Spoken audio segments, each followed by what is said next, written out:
My name is Scher, and welcome to my video on how to play the game PEGS.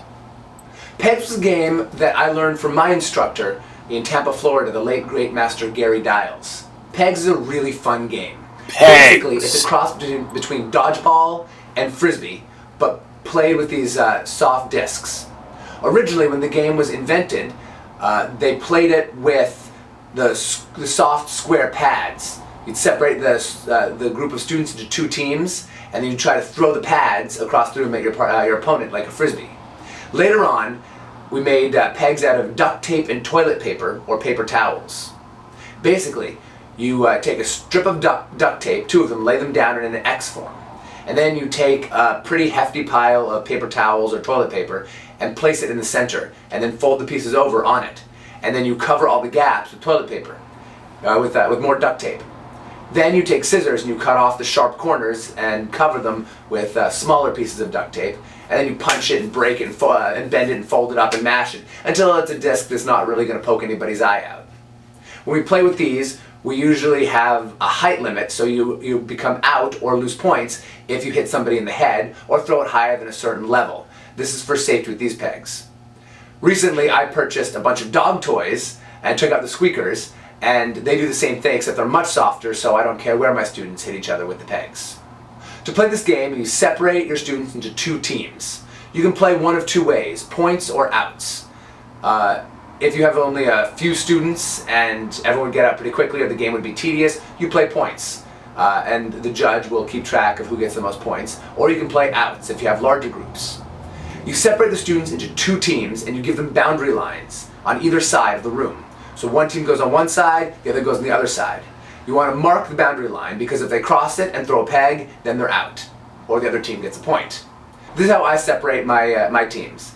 I take the room, and the first 3 rows of mats on each side are the 2 zones that each team are allowed to use. The center is the danger zone where anyone can go in, but you cannot throw a peg once you cross that line.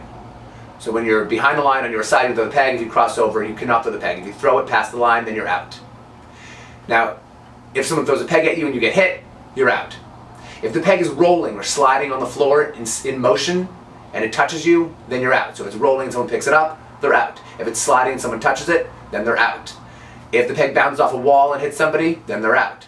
Now if the peg has not touched the floor and someone threw it across the room and someone catches it before it touches the ground, the person who threw the peg is out. Now the 2 side walls that aren't behind the opposing teams are out of bounds. The ceiling is out of bounds.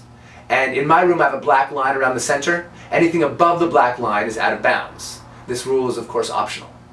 So the student throws the pegs and tries to hit the people on the other team. And when you get out, you go sit against the side wall until there's nobody left on one team. Or if you're running out of time, then the judge can count down from 10 and award the championship of the game 8, to whichever team has the most players at the end. Winning. Another rule that I implement is that a person from one team can't go into the zone or pass the line on the other side. This keeps people from running onto the other person's team to get the pegs that are on the floor and bringing them back to their side. Rules to PEGS are fairly malleable. You can adjust them or suit them to your workout space. If your room is very large or long or wide or tall, your ceilings are extremely low, or if you have an area where pegs aren't supposed to go, or if something's thrown there, it would cause a problem. That could be out of bounds. So your students will have a motivation to maintain the integrity of their workout space.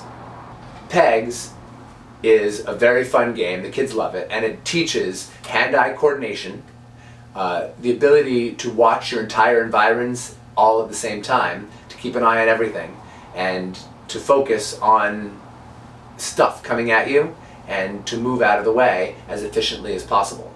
It doesn't always work that way, but if you play it enough, then the students start to develop those skills that are necessary, and I find it aids in sparring and technique practice as well. Thank you very much for watching my tutorial on how to play the game PEGS. Please don't forget to share, comment, like, and subscribe, and check out the other videos on my YouTube channel.